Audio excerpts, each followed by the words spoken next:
International Finance 2. We started International Finance last class. We are going to keep going today. And let's summarize what we did last time. Currency exchange markets are the largest markets in the world. And what does that mean? Well, let's think about the market for US dollars. The demanders are people who are outside of the United States and want US dollars. The suppliers are people in the United States. One way to think about it is those of us who are paid in US dollars, we're the ones who have US dollars to put in the market. Those of us who are paid, people in other countries who are not paid in US dollars, the only way for them to get US dollars is to go to the market and acquire them. Next thing to note is demand increases when people want to buy American goods. All right, we talked about this, that if I want to buy an American good, I need American dollars.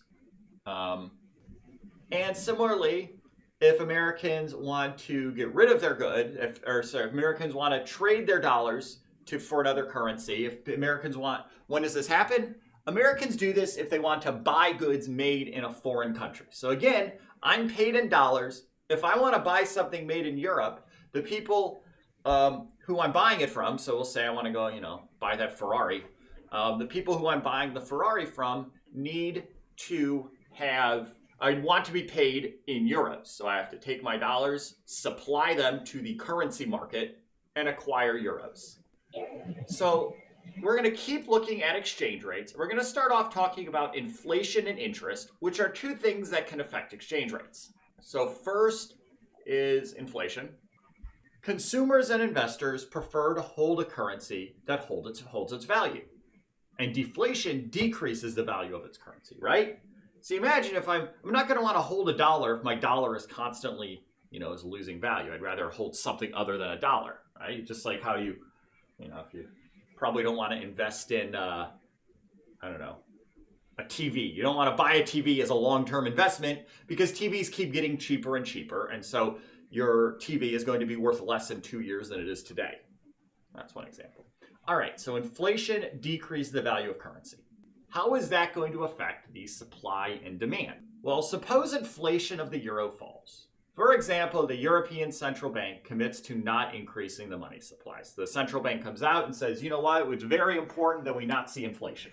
And so we're going to make sure we don't increase the money supply. We're going to do whatever it takes to make sure we have no inflation. Well, if I am a bank in the United States, or maybe I'm just a person in the United States and I'm looking for ways to save, what to do with my savings, well, I might be more likely then to put some of that savings in euros, right? So I'm like, my dollars, I'm concerned there's going to be some inflation there. The euros, I believe there's not going to be inflation, so I'm going to acquire some euros. So demand for euros will increase. The next thing is that demand will increase, so I'm going to want to go out and buy euros. Supply will decrease. Why is supply going to decrease? Well, now if I'm someone who's paid in euros and I'm thinking of all the things to do with my money, well, one of the things I'm going to be a little bit less likely to do is get rid of my euros, because if I get rid of them, I'm going to be losing out on this currency that holds its value. Let's see what this looks like in a graph. Let's see what this looks like in a graph. We're going to start off in equilibrium, as we like to do. We're going to follow that pink circle. Start off in equilibrium. It looks like the exchange rate's $1.25.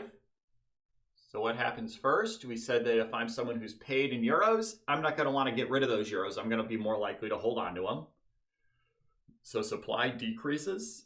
Next thing that happens, well, if I'm someone in the United States, I'm deciding what to do with my cash. One option is I may take it, trade it for euros, because I think that euros will hold their value better.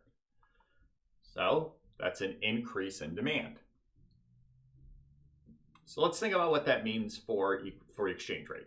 Well, the supply shifting left is going to work to increase the exchange rate. We're going to be moving up.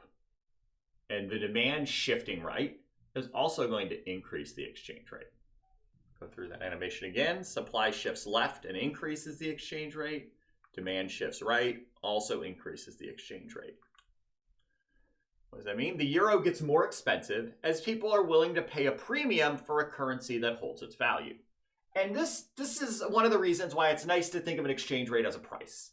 Because if we think about it as a price, and you imagine you're gonna go buy a product and you're thinking of all the features of that product, right?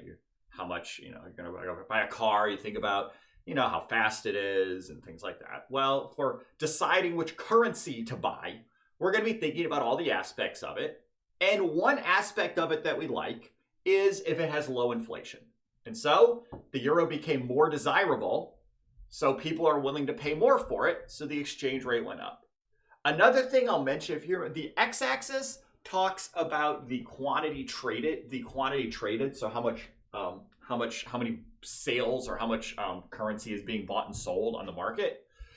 That's generally not something we're too concerned about, but it is something we can track. And here what we see is the total effect on the quantity traded as indeterminate. And that's because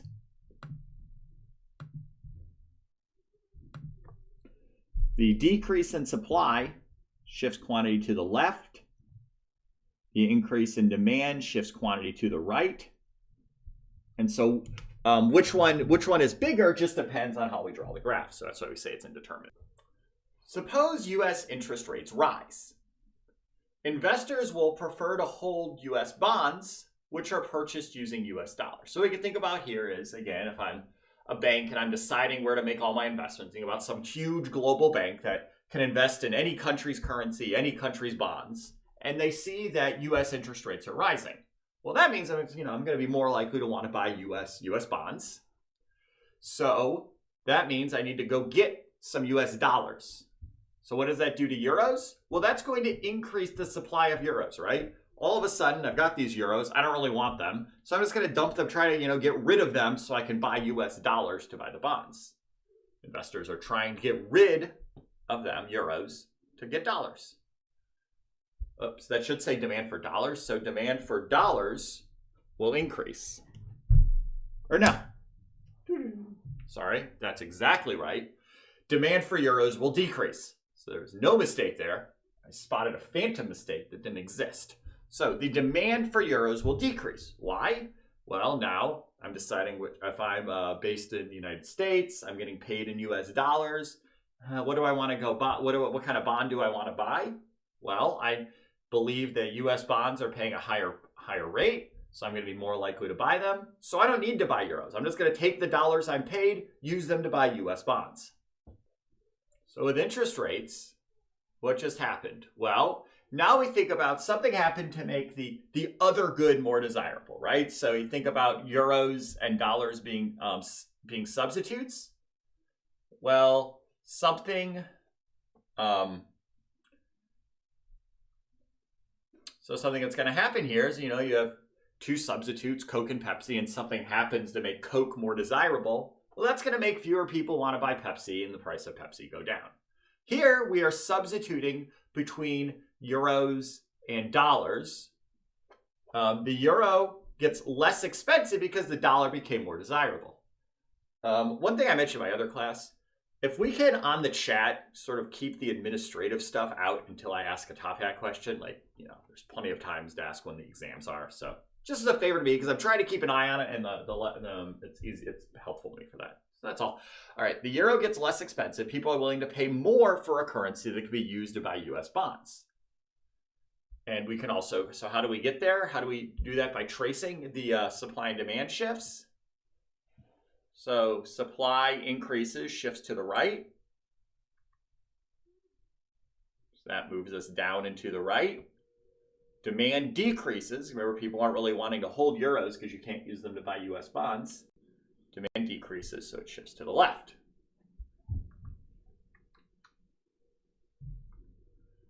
So overall, exchange rate went down.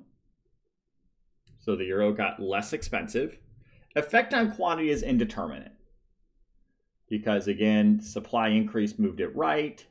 The demand decrease moved it left. All right. Next, we can look at this news story I grabbed. This is actually from a year ago.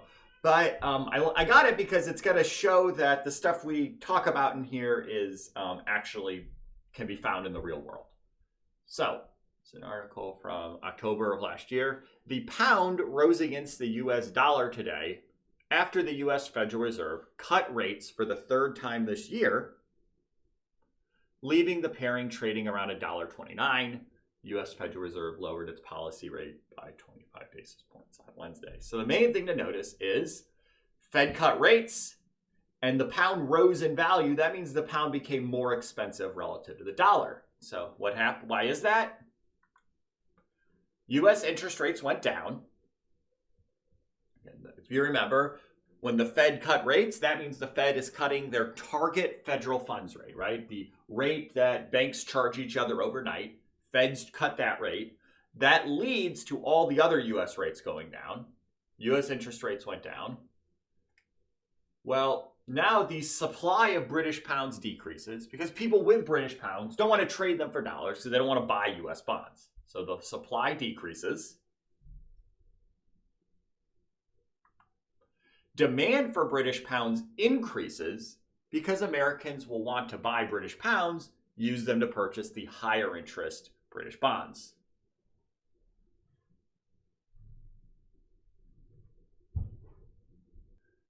The supply of British pounds decreased and demand increased. So British pounds got more expensive. Again, this was our theory, as we talked about. Interest rates decrease, the value of your currency decreases, and that's exactly what happened. Interest rates decreased, the pound became more expensive, US dollar became less expensive. Okay.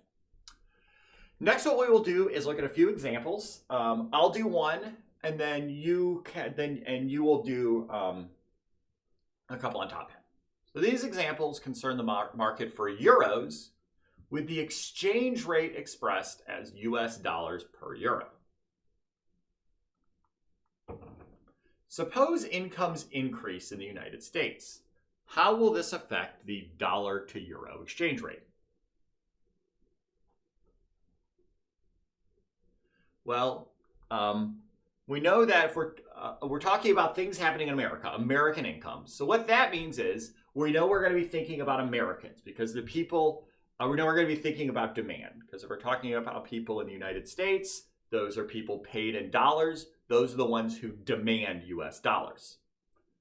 So American consumers affect the demand for euros. And when United States consumers get an income increase, well, American consumers have more money to spend on goods made in Europe. So this right here is sort of a little bit of a jump, right? We had to jump from incomes increase to people buy more stuff made in Europe. That's not really a jump I would ask you to make in an exam question. I would do something like Americans get income increases and as a result decide they want to buy more goods made in Europe, right? So I get some nice raise and I decide to go buy the Ferrari Superfast. Well, American consumers, they will demand euros to buy these goods, right? So if I want to buy the Ferrari, I need to come up with some euros, and as a result, my demand for euros shifts right or out. And so again, everyone else in the United States is also buying more European goods, so the demand for euros goes up. So the price of euros goes up, and the quantity traded goes up. All right, so we see that we go from here up to here over to here, because our equilibrium went from this point to this point when demand shifted to the right. First top hat. Suppose people in France decide they want to purchase more American-made cars. How will this affect the exchange rate? All right, the answer here is C. So the answer is C. All three of my classes, a lot of people have put B. One thing to remember is that when we're thinking about people in France, so as soon as we see this, suppose people in France, remember, if we're thinking about the market for euros, so all these are talking about the market for euros, the people in France, people in the Eurozone, those are the ones who are paid in euros, and they're the ones who supply euros. So if people in Europe decide they want to purchase more American-made cars, let's see what's going on. Well, we know we're thinking about supply. If they want to buy American-made cars, what they're going to need to do is acquire US dollars. The way they do that is by trading their euros for dollars. Again, the way we know we're thinking about supply is we're talking about people in France. People in France are paid in dollars. They're paid in dollars. I'm sorry, people in France are paid in euros. If they want to get dollars to buy American-made cars, then what they're going to need to do is trade those euros for dollars. They're the ones supplying euros to the market. So supply of euros increases or shifts to the right. And demand for dollars will change, but demand for euros is not affected here. It's the supply that is affected. Okay, so the answer here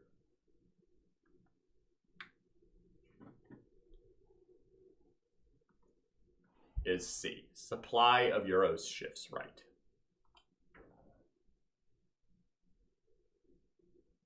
Now let's think about, well, we'll look why.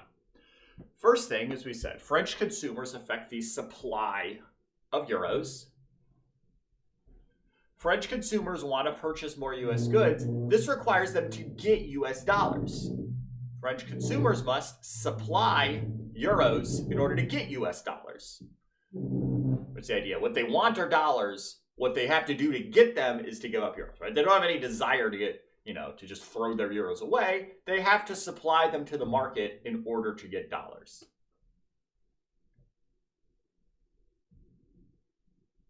So supply shifts out or to the right.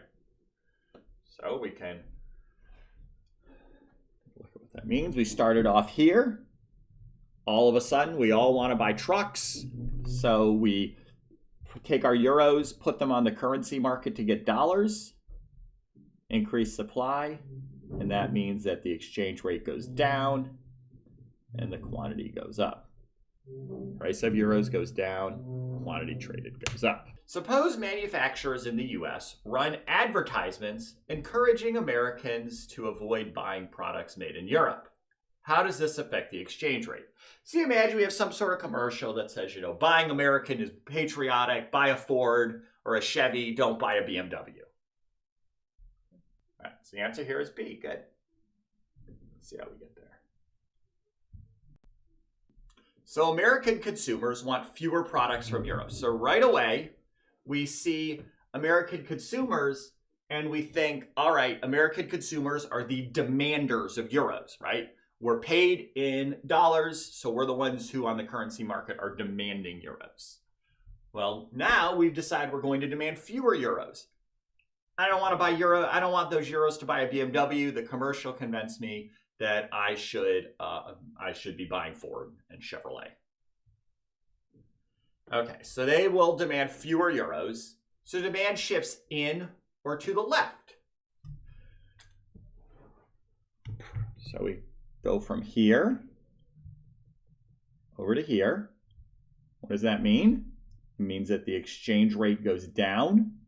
So the price of euros goes down and the quantity traded goes down. So you went from here, down, and over. So one interesting side effect of this. So again, the idea here was we're trying to encourage people to buy US-made cars. Well, by decreasing the exchange rate, what that means is I can get more euros for my dollar, right? So this makes European-made products cheaper, right? So it used to be, $30,000 would get me 25,000 euros. Maybe now it can get me 30,000 euros. So now I can buy that 30,000 euro car that I couldn't afford before. Now that the exchange rate's gone down, the currency's got cheaper. So this makes European products cheaper, which will encourage Americans to buy them, diminishing the effectiveness of the Buy American campaign. And so you think about this sort of an interesting side effect is we went through all this effort to get people to not want to buy European products, but then European products get a little bit cheaper. And so maybe some people, despite the they saw the commercials, I wanted to be patriotic, but now that this BMW's gotten a little less expensive, maybe I'll buy it. Next, we have fixed exchange rates. Exchange rates discussed so far were flexible exchange rates. So we didn't call them this, but we think about exchange rates changed, they moved around, they were flexible as supply and demand for the currency changed, right? Supply changes, the exchange rate or the price changes. Most countries have a flexible exchange rate. This is why we were focused on them. Some countries have what's known as a fixed exchange rate. So what's a fixed exchange rate? A fixed exchange rate is an exchange rate that is set at a specific value and maintained over time. So we decide we're going to make our currency worth something, and we're going to make sure it stays worth that something. Next slide, we'll learn what that something is. So there's our definition of an exchange rate.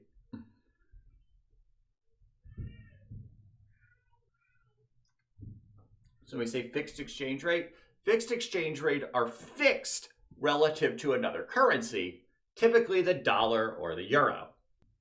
So we take our exchange rate, we fix them to the dollar or euro. So some examples, the Cuban peso is equal to $1. The Belize dollar is equal to half of a US dollar. And the Saudi Arabian rial is equal to 0.27 US dollars. And so what that means is if you go to Cuba, you can always get a peso for $1. Cuba's central bank will make sure that's the case. Next, we're going to learn how to do that. Also, I thought this was cool. This is the Belize $20 bill. On it is both Queen Elizabeth and a jaguar. So let's think about the pros and cons of fixed exchange rates. Why do we do them? Well, it provides stability to economies that are dependent on US dollars. So if we think about Caribbean countries whose main source of income is US tourism, the companies in Belize then, they're not going to have to be as concerned with the US to Belize exchange rate, which otherwise they might be because, the exchange rate, all of a sudden the US dollar is, worth a different amount. So I'm going to have to worry about how much stuff I'm going to sell, something like that. Whereas they don't want that to happen, right? Let's just keep things stable. We don't want our tourism to be determined so much by the exchange rate. So we'll just say 1 Belize dollar is 2 US dollars. Also provides stability to foreign investors who will be more willing to invest in a country if they know that country's currency will not depreciate. So now if I'm thinking about if I'm thinking about building a big hotel in Belize, one concern is I'm going to come in, going to take a bunch of money and build the hotel there, and then the Belize Central Bank will decide that they want to increase the money supply, and all of a sudden people are paying me in Belize dollars, which aren't worth very much. Whereas if the foreign investor might prefer the stability of knowing that a Belize dollar is always going to be worth half a US dollar.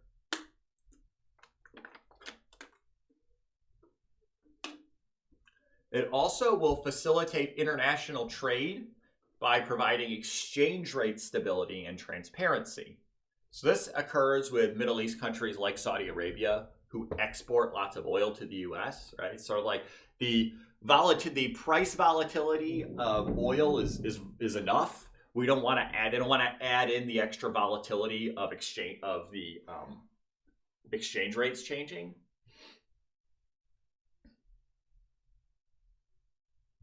And you notice the one common term in all of these is stability, right? This is the idea here is we fix our exchange rate to the US dollar or the euro because those are very stable currencies. No one's worrying about them having, huge swings in the value or anything like that.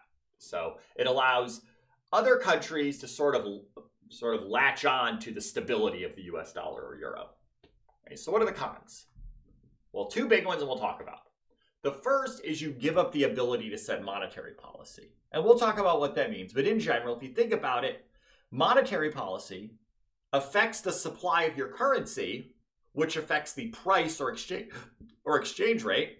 And we know we're not allowed to mess around with that, right? We've got to hold the exchange rate where it is.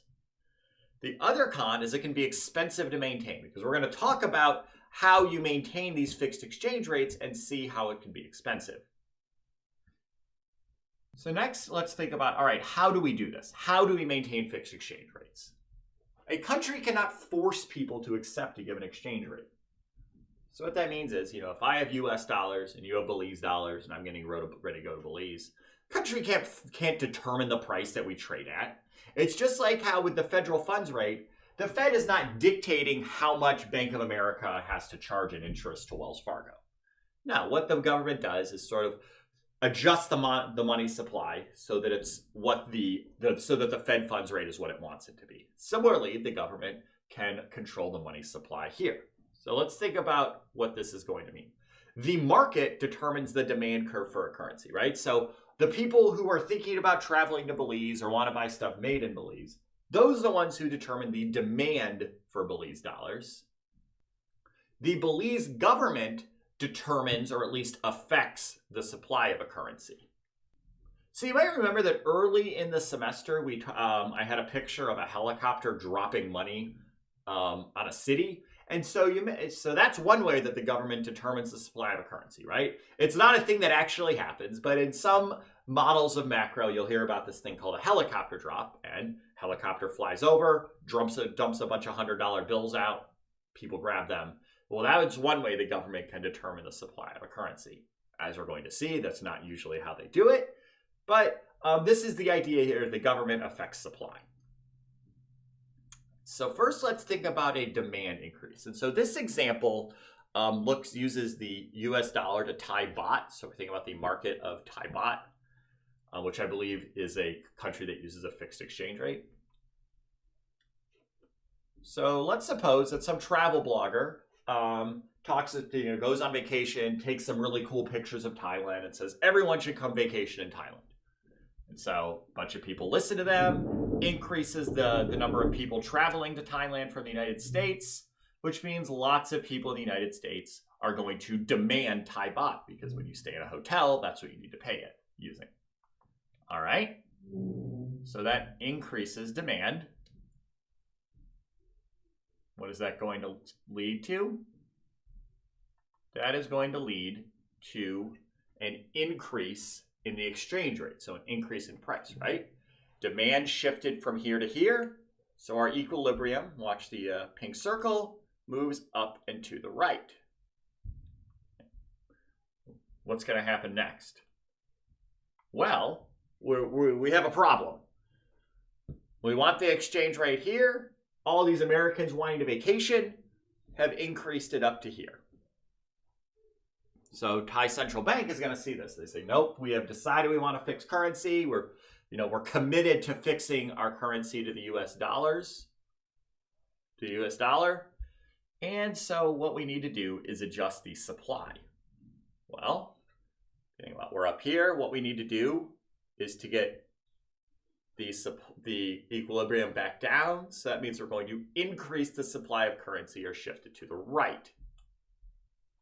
Follow the pink circle, down and to the right.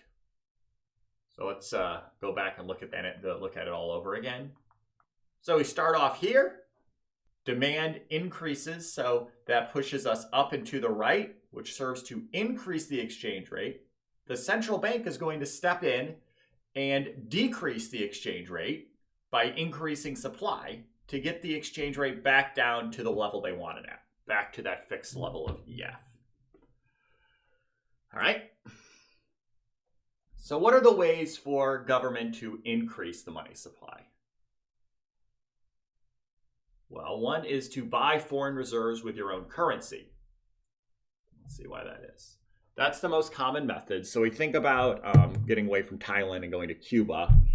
Either way, increasing the money supply, Cuba uses pesos to buy US dollars. So what that's going to look like, and we have Cuba over here, and the world over here.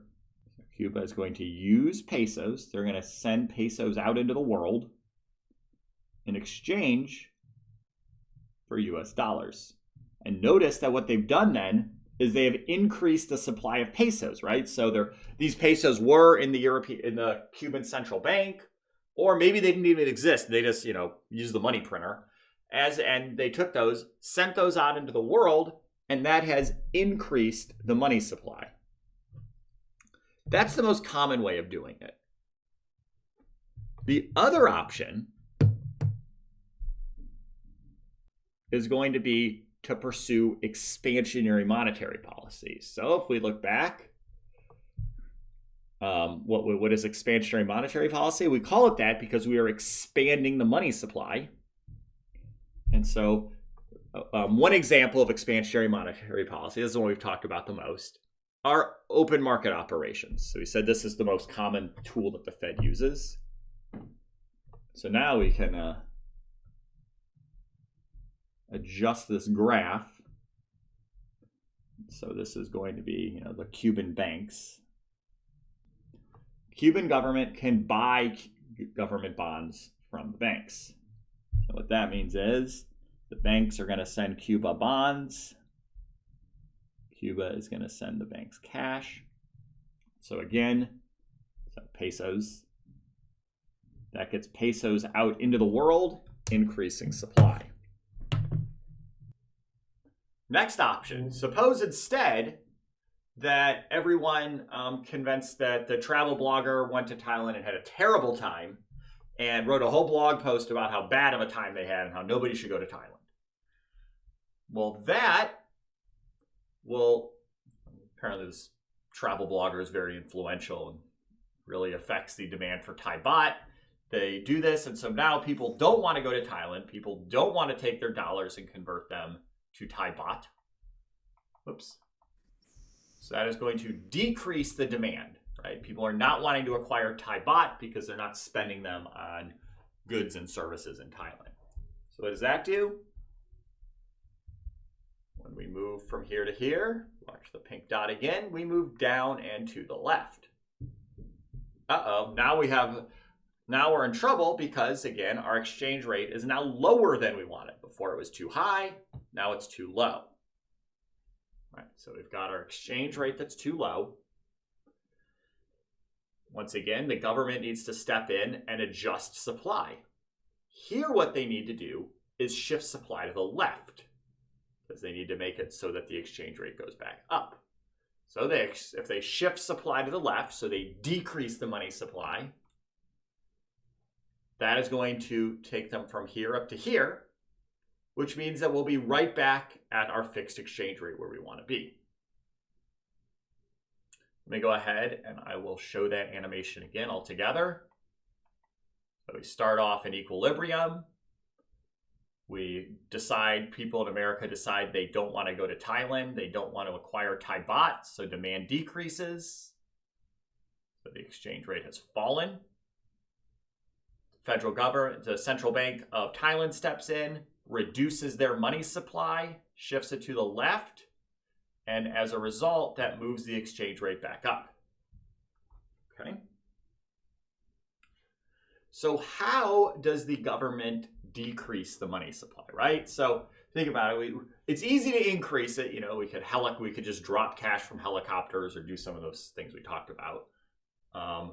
How do we decrease it? Well, here what you're going to tend to do is sell foreign reserves and get paid with your own currency. So here's what that means. We've got Cuba over here, the world over here. So if we're trying to get our currency out of the markets, that means we want pesos to go from the world to Cuba. Well, we need to send something to the world, right? They're not just going to give us our pesos, and so we think about us sending dollars over there. US dollar. So what happens now? The pesos have now gotten out of the market. The Fed has them, and they can do whatever they want. They can burn them up or put them in the vault or whatever. The other way you could do this, the other way they could work is to pursue contractionary monetary policy. And I won't go through all that because, again, this is less common. And so if you think about it, I said there were two drawbacks that I mentioned.